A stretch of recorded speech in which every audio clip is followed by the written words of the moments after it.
Rain poured down on Yokohama's streets, making tiny rivers along the edges of the pavement. I stood at the window of my small apartment, staring out at the blurred cityscape. The neon lights of nearby shops flickered like distant stars, struggling to shine through the curtain of rain. It was past 7 in the evening, but the night felt heavy, almost suffocating. I could feel the weight of the past pressing on my chest, reminding me of everything I had lost and the darkness that had crept into my life. I turned away from the window and looked around my modest apartment. The walls were modestly decorated, adorned with fading photographs from happier times. There was a picture from a summer picnic by the sea with my late husband, Hiroshi. He had a wide grin on his face, and the sun danced on his dark hair. That carefree laugh of his echoed in my ears, a sound I had not heard in years. My heart ached, not just from the memory of him, but from the scream deep within me, the scream of betrayal, the kind that burns and claws at your insides. Akiko, I whispered to myself, taking a deep breath to calm the storm inside. You need to focus. The anger had been boiling beneath the surface for too long, and it was time to let it out. The 2 years since Hiroshi's accident had not only taken my love but had twisted my whole world. His death had pushed me over the edge of despair, but betrayal had driven me to seek retribution. I could still hear the voices in my head, their laughter echoing like an angry memory. It was no accident, they had said. He had no business being there that night. I slammed my fists against the table. My old wooden table shook beneath my hands, and an empty teacup tumbled over, rolling ominously to its side. I could almost hear the mocking laughter of the friends I thought I could trust. Friends or co-conspirators? I rushed to the table, picked up the cup, and glared at it as if it held all the answers. I swear I will find out the truth. The words slipped out, a vow to the ghost of my husband and to myself. I had been working tirelessly, gathering bits of information, retracing Hiroshi's last steps before the tragic accident. I remembered every detail, every word shared, every hint of deceit hidden behind polite smiles. Akiko. My friend and neighbor, Yuki, called from the other side of the door. I could hear her jingling keys and the soft rhythm of her footsteps. I sighed, a mixture of annoyance and relief washing over me. Yuki had been my anchor in the storms that threatened to drown me. Akiko, are you there? Yes, I am, I called, quickly wiping a tear from my cheek. I took a deep breath and dusted off my emotionally charged thoughts. I had to remember my goal, for Hiroshi, for justice. The door creaked open, and Yuki stepped in, wrapped in a thick blue raincoat and shaking off droplets of water like a cat. The weather is dreadful, she mentioned, brushing her damp hair back. You should not stay here alone, it is so gloomy. I managed a half-smile, reminding myself of her kindness, even as the storm of my feelings raged within. I am fine, Yuki, I just need to focus on things. I avoided her gaze, focusing instead on my cluttered table. It was covered in old newspaper clippings detailing Hiroshi's accident and photos of his coworkers. A steady hum of unresolved anger simmered beneath my skin. Focus on what? She asked, arching a brow. Her dark eyes searched mine, probing for truths I was not ready to share. On finding the people responsible for everything, my voice cracked, revealing far too much. But the truth was clawing its way out, forced to heed my call today. I locked eyes with her, the flicker of determination igniting in my chest. Hiroshi did not just die by chance, he was— I hesitated, the words hung in the thick, humid air. He was betrayed. Yuki's expression shifted, her worry creasing her brow. What do you mean? I felt a wave of vulnerability but steeled myself against it. I believe someone set him up. He was supposed to meet me that night and he never arrived. Akiko, you cannot be serious. Are you sure you are not reading too much into this? No, I am sure. My voice came out sharper than intended, like a knife's edge. I took a step back, gathering air into my lungs as I felt the tension ripple through the space between us. I have to know the truth, Yuki. I cannot let this go. Then what will you do? Revenge. Her voice was soft but held an edge that felt both supportive and cautious. I do not want revenge, not just for myself but for Hiroshi. The weight of that statement felt heavy on my heart. The depth of loss shook me with every word, but it also ignited the flames of passion and justice within me. They took him from me, and I will make them pay. But how? She probed gently, trying to seek a plan in my chaotic thoughts. I have names, things I've been piecing together. My heart raced as I spoke, adrenaline coursing through my veins. I will confront them, find out what happened on that night. The first person I want to speak with is Sato, one of Hiroshi's colleagues. He always seemed too eager to help the moment Hiroshi was gone. Akiko, Sato, but he's always been polite, I do not understand. Exactly. He is too nice to be trusted, I spoke, the realization flashing vividly in my mind. I just need to ask the right questions to dig deep enough for the truths buried under lies. Yuki pressed her lips together, clearly not convinced but also respecting my passion. Just be careful, sometimes things are not as they seem. You might uncover something you do not want to find. It cannot be worse than living with the doubt. I shook my head defiantly. I am tired of standing in shadows, tired of the whispers at night rattling my bones. She reached out, giving my hand a squeeze, the warmth of her touch anchoring me. Then take it slow, Akiko. I will be here. You do not have to do this alone. Her words felt like a lifeline amidst a raging storm. Thank you, Yuki. It means more than you know. Just remember, whatever you discover, it is never worth losing yourself over. I nodded, but inside I felt a quiet storm blooming, a resolve that would not be easily swayed. The world might have darkened since that fateful night, but one truth still glimmered like a distant star. I would find the answers. As Yuki and I simple chatted, my mind was already plotting the details of my confrontation with Saito. Each word whispered an unquiet promise, a march into the shadows where betrayals lingered like ghosts demanding to be seen. The rain outside thumped against the window, tapping out a rhythm that matched the drumming of my heart, pushing me toward a future I could only begin to imagine. Shadows danced in the corners of my mind, but this time I was not afraid.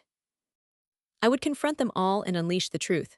No matter the cost. I stood at the edge of the crowded market in Yokohama, the vibrant colors of silk fabrics and the enticing aromas of street food swirling around me. My heart raced, not because of the excitement of the bustling crowd, but due to the weight of the plan I had set into motion. The sun was setting, casting a warm, golden hue over the city, but my mind was shrouded in a darkness that echoed with the promises I had made to myself. You can do this, Akiko, I whispered under my breath as I brushed my fingers against the fabric of my long, flowing dark coat, feeling the hidden pocket that cradled my resolve. Memories from the past crashed over me like a relentless tide, each one sharper than the last. I recalled the day I lost everything, the betrayal that shattered my trust, and the faces of those who had ruined my life, but one face stood out more than others. Junji. As I moved through the market, I imagined confronting him, the rage bubbling beneath my skin. I could almost hear him now, his voice smooth, slick with regret, saying, Akiko, I never intended for it to go this far. Just thinking about it made me clench my fists. He was the one who had taken everything from me, my family, my peace. You're going to pay for this, I muttered fiercely, drawing glances from a few passers-by.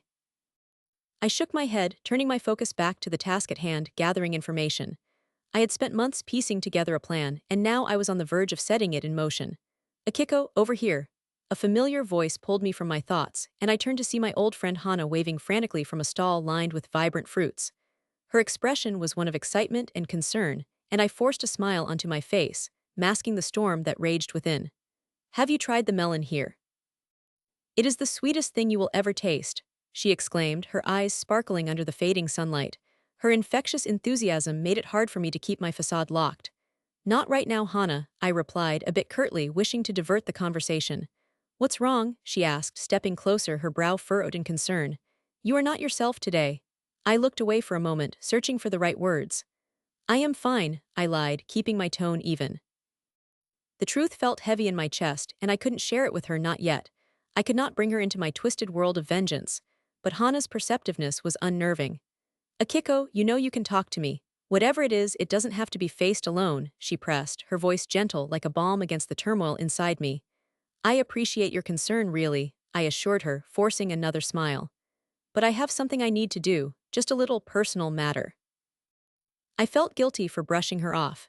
It was not her fault that I had become a shadow of my former self, obsessed with revenge. Hana's eyes narrowed, scrutinizing me as if she could see through my carefully constructed mask. Promise me you will take care of yourself, she urged, placing her hand on my shoulder, the warmth of her grip genuine and comforting. You do not have to do it alone. I know you're strong, but everyone has limits. I worry about you. I promise, I whispered, though I had no intention of keeping that promise. How could I explain to her that my strength was now tied to the darkness I had been nurturing? I took a step back, creating space between us. I need to go. I will see you soon. As I walked away from her worried gaze, I breathed in the rich scents of fried dumplings and roasted chestnuts, grounding myself once more in the vibrant chaos of the market. But my eyes were drawn to a figure at the opposite end, a man dressed in a sharp black suit, scanning the crowd with an air of confidence that made my stomach twist. Kazuo, Junji's right-hand man, A sense of dread washed over me. He was the bridge to Junji. I couldn't lose this opportunity. Gathering my wits, I made my way through the throng of shoppers, every step feeling like an eternity. My heart pounded louder with each stride. All right, Akiko, I whispered to myself, this is it.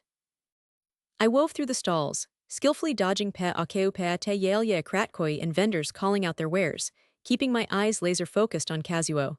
My mind raced through the countless interactions I had witnessed while digging into my plan. I could hear his laughter, the way he often comforted others with his smooth words, but I knew better. I also knew how to play the game. I watched as he stepped into a small alley, his back turned to me. Taking a deep breath, I followed him, my pulse pounding in my ears. The air grew thick as I entered the alley, muffled sounds of the market fading behind me. I couldn't afford to hesitate. This was the chance I had been waiting for. I had to be calculated, cunning, and most importantly, patient. My mind replayed the image of Junji's triumphant smirk as he had pushed me out of my own life. I had to reverse the power dynamic I had lost. Kazuo leaned against a brick wall, scrolling through his phone, oblivious to my presence. Just one moment, Kazuo, I murmured, allowing a half-smirk to grace my lips. The shadows of the alley concealed me well. I stepped closer, adrenaline flooding my system. What are you doing here? I breathed quietly, letting the words hang in the thick air like dark smoke. Kazuo turned sharply, his eyes widening as he recognized me, but something about his expression shifted, morphing from surprise to amusement. Akiko Tanaka, he said, a mocking lilt to his voice. To what do I owe this visit? Are you lost in the past, or have you come to beg for forgiveness? The contempt in his voice dripped like poison, and I felt a rush of anger. Forgiveness? I think it is you who should be asking for that, Kazuo. You underestimate me, I retorted, my voice steady despite the fire that burned within. I stepped forward, closing the distance between us, my heart burgeoned with a determination that swallowed the shadows of fear. A bold statement from someone who lost everything, he replied, crossing his arms, his demeanor smug and self-assured. You think you can just walk up and demand respect? Pathetic. I couldn't let his words reach me like they used to. Instead, I took another step closer, my voice dropping low as I leaned in slightly. You're right. I did lose everything. But that means I have nothing left to lose, Kazuo. Tell me where Junji is, and this all ends today. I felt powerful, my words wrapping around him like a net, suffocating but inviting in a strange way. Kazuo chuckled, shaking his head as if the idea was utterly absurd. And why would I do that? You think I would betray him for you? After the way you foolishly scurried away. I knew I had to up the stakes. Because he has forgotten about you, just like he forgot about me. You are nothing but a tool in his game, Kazuo, I spat, pushing through the walls he had erected. You see, I am his past and you are his present, but both of us are disposable to him. So why not join forces? Help me take him down and I will ensure you come out on top. The flicker of intrigue danced in his eyes just for a moment. I pressed on, sensing the slightest crack in his facade. You want power, don't you? You want to be more than just a shadow to him. Help me and I will ensure your search for significance is successful. He hesitated, my words hanging like heavy weights between us, the truth embedded within. What do you really want, Akiko? Revenge, closure, or just to watch the world burn? Kazuo's calculating gaze met mine, and I held it firm. Let's just say I want to watch him lose everything he values, just as he did to me. The words slipped from my lips like poison, and I felt a rush of adrenaline. There was a flicker of understanding, recognition of mutual loss. Help me set this in motion, and I will make sure you are rewarded. We will dismantle him piece by piece together. Kazuo's expression was indecipherable. The world around us fell away, and we were the only two souls in existence. After what felt like an eternity, he finally spoke. I will consider it. But you should know, once you step onto this path, it leads further in than you can imagine. I understand, I replied, my voice unwavering as I committed myself to this dark journey. Now, tell me what I need to do. As he began to outline his ideas, I felt a sense of purpose ignite within me, the fire finally consuming the past. An inferno of revenge that promised to reshape my life. The evening air felt thick with tension as I stood in front of the old warehouse at the edge of Yokohama's port. My heart pounded in my chest, the rhythm like a drum echoing the grave sense of purpose that consumed me. The warehouse had once been a bustling hub of activity, alive with the sounds of machinery and workers shouting over one another. Now, it sat abandoned, its windows shattered like lost hopes, the metal doors rusted and weary. I could almost hear the voices of my past swirling around me, ghosts of the decisions I had made, decisions that led to this moment of reckoning. I took a deep breath, inhaling the salty scent of the sea mingled with the mustiness of the decaying structure. It was time to act. Today would not be about sitting quietly and scheming. Today was the day for confrontation. My hands trembled slightly, not from fear but from a surge of adrenaline that coursed through me. I glanced down at my phone, the screen lighting up with a single message from my daughter May. "Mom, please be safe." I rubbed my thumb over the screen, but I couldn't reply. Not now. I had to focus. I pocketed the phone and made my way around to the side of the building, where I knew he would be waiting. Kenji, the man who had taken so much from me, had a way of slipping into the shadows to hide his deception. I could picture him now, leaning against the wall, arms crossed, wearing that smirk that had haunted my dreams for years. The same smirk that twisted my heart with rage and confusion. As I turned the corner, the warehouse loomed tall and ominous before me, silhouetted against the deepening twilight. I steadied my breath and stepped closer, each footfall echoing in the silence. It seemed to mock me, this quiet before the storm of emotions I knew I was about to unleash. The wooden door creaked ominously as I pushed it open, the smell of damp earth and rust flooding my senses. The interior was dimly lit, with shadows draping over scattered crates and machinery, remnants of a bygone era. "Ah, Akiko," I heard Kenji's voice slice through the stillness, low and taunting as he emerged from the darkness. "You finally found your way here. I was beginning to think you had forgotten about me." I clenched my jaw. "Forget you? How could I ever forget? You ruined everything. You took my life, threw it into chaos." My voice echoed back at me, the bitterness palpable. "Come now," he said, stepping into the feeble light. "You had a good life once. You just let it slip away like sand through your fingers. You have no one to blame but yourself." His words stung like a slap, but I had built up a shield of steely resolve over the years. I grit my teeth, forcing myself to remain calm. "Is that your excuse? Blame me for your choices?" I took a step closer, each word infused with the venom I had cultivated since the day he'd betrayed me. "You ripped my world apart, Kenji. You and your lies. And now you think I will just stand here and listen to your twisted version of reality." Kenji laughed, a sound that reverberated around the empty space, bouncing off the walls like an echo of my despair. "You think you can intimidate me? You are only a shadow of the woman I once knew. The fire that burned in your eyes has dimmed. Fire. There was a blaze within me now, fueled by years of anger and heartache. I may be a shadow, but shadows can still expose the light.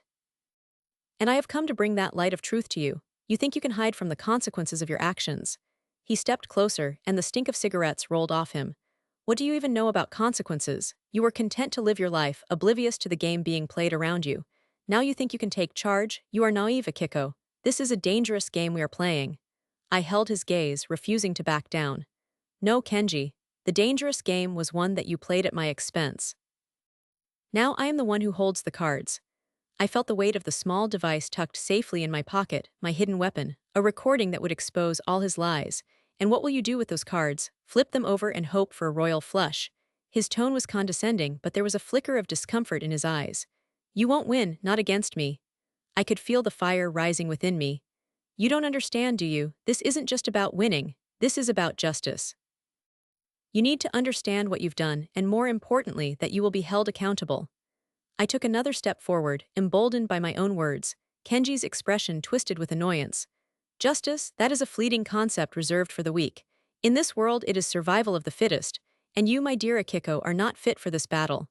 "Watch me," I said, voice steady and fierce. I reached into my pocket, pulling out the small recording device and pressing play. The sound of my voice filled the cavernous space, replaying the conversation I had recorded with him weeks earlier, his admission of guilt woven through the air like a noose tightening around his neck. "I should have known you would play dirty," he hissed, stepping back with an incredulous look. I could see the gears turning in his mind, plotting, calculating. "I am not playing dirty," I said, a smile creeping to my lips. "I am finally fighting back. I have lived in your shadow for too long, allowing you to dictate the terms of my life. Today we end this. This recording will expose you and the truth will come out." For a moment, silence fell between us. The only sound echoing was the faint crackling of the recording. Kenji's face shifted, the bravado was cracking. "You think this is enough? Think again. I have connections. I will make sure you regret this." "Regret what?" Finding my voice, standing up to you. My heart raced with exhilaration. "I will not be silenced any longer. You think you can intimidate me with empty threats? I am through with being afraid of you." With a quick flick of my thumb, I stopped the recording. "It is over, Kenji. You are finished. This time I am the one in control. You may think you know how the game is played, but I have learned from you, and I have no intention of losing." His face wrinkled with a mixture of fury and fear, and for the first time I could see the man crumbling behind the mask he had so carefully crafted. "You are making a big mistake, Akiko." "No," I shook my head, feeling liberated. "You made the mistake, and now we will see how far your bravado holds up when the truth comes crashing down." As I turned to leave, I felt a surge of triumph. I had stepped back into the light. I was no longer a victim in his shadow. I was the author of my own fate, ready to write the final chapter of this revenge story in bold strokes. The night was still young, and as I stepped out into the cool air, I felt a sense of purpose guiding me, a newfound strength that fueled my resolve. This was not just about revenge, it was about reclaiming everything he had stolen from me. With each step away from the darkness of the warehouse, I could already envision the dawn of a new beginning. I sat on the edge of my bed, the sounds of the bustling streets of Yokohama drifting through my window. The night was heavy with the scent of rain-soaked asphalt and the chatter of late-night ramen vendors below. My heart thudded in my chest as I recalled the feelings from the last several weeks. It had been a wild ride, filled with anger and determination, and now I found myself at a crossroads. The stakes were higher than I had ever imagined. The weight of my revenge against Riku was sitting heavily on my shoulders, pushing me to the edge of sanity, and the plan was in place, but there was still one major piece missing. I needed information, something to finally put the puzzle together. Before my thoughts could spiral, my phone buzzed on the wooden nightstand, a lifeline amid the storm of my emotions.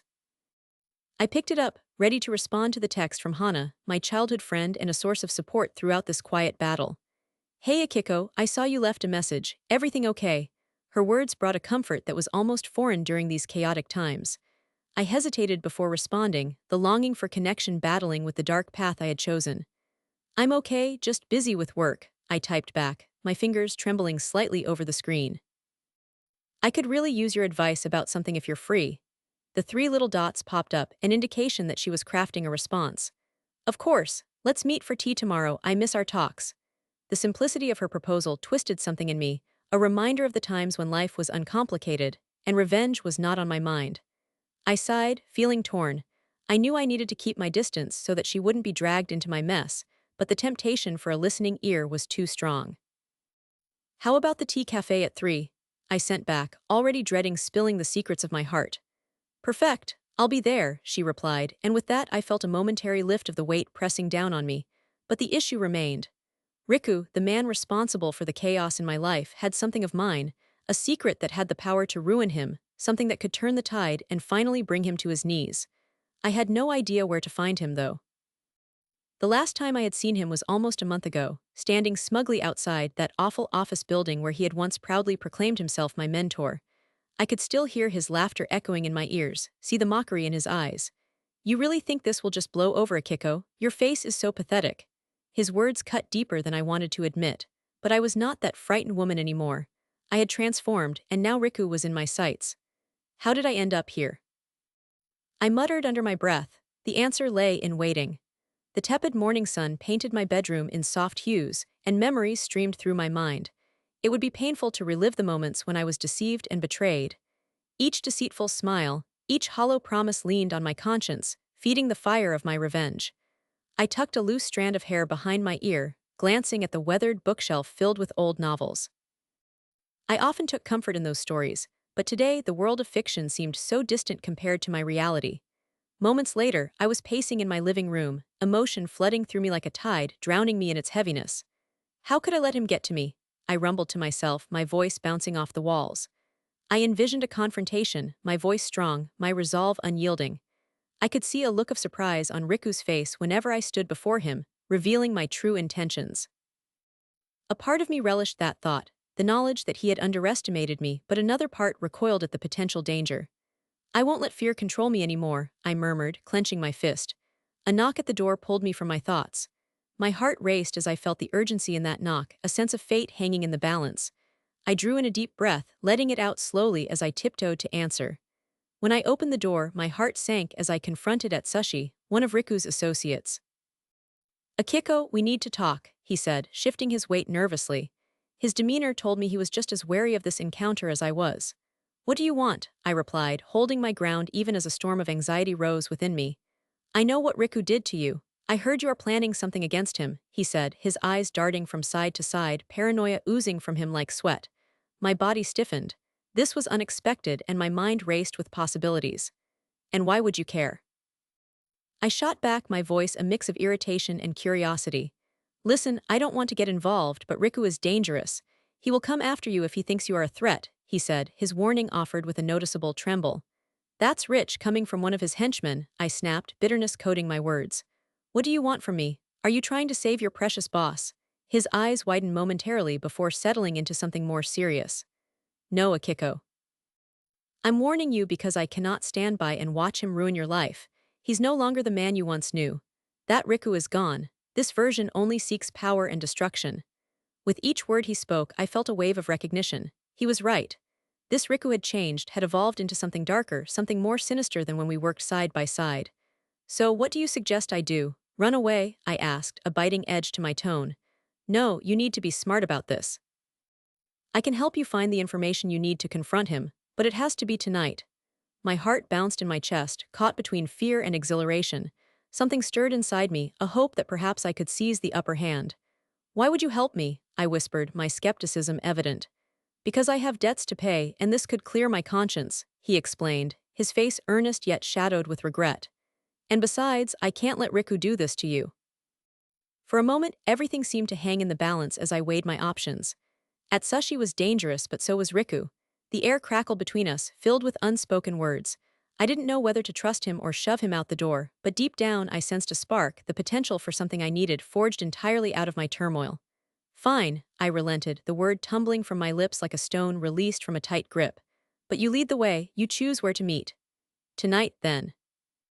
The alley behind Sato's ice cream parlor at midnight, he said, nodding as though sealing some unspoken pact. Bring only what you need and be careful.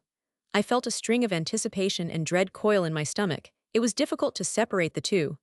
I might regret this, I said, locking eyes with him.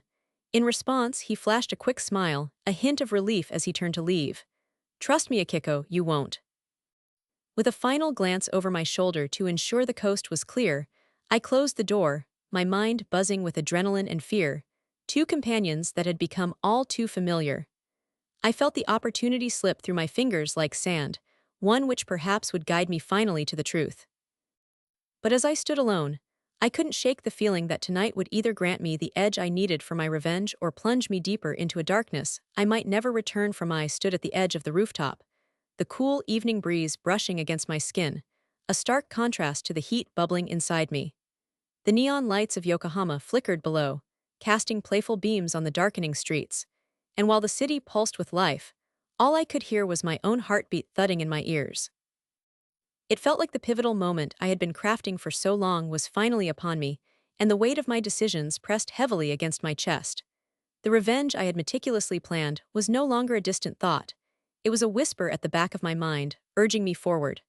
I clutched the edge of the roof, my fingers gripping the cold concrete as I waited for him. I wasn't even sure if I would be able to confront him when he arrived, but I needed to see him. I needed to feel the rush of having him face the consequences of his betrayal. I heard footsteps echo in the quiet night, and my heart raced. My mind flashed back to the day everything had changed, the betrayal that shattered my world into a million pieces. Akiko, we need to talk, he had said, that smug smile plastered across his face as if he was delivering wonderful news, looking every bit the part of the charming, successful businessman. Instead, he had cast me aside like a discarded piece of trash, leaving me to pick up the shards of my once happy life. The betrayal had hurt, of course. It was more than just business. It was how he had deceived me, how he took everything we had built together and tossed it into the wind.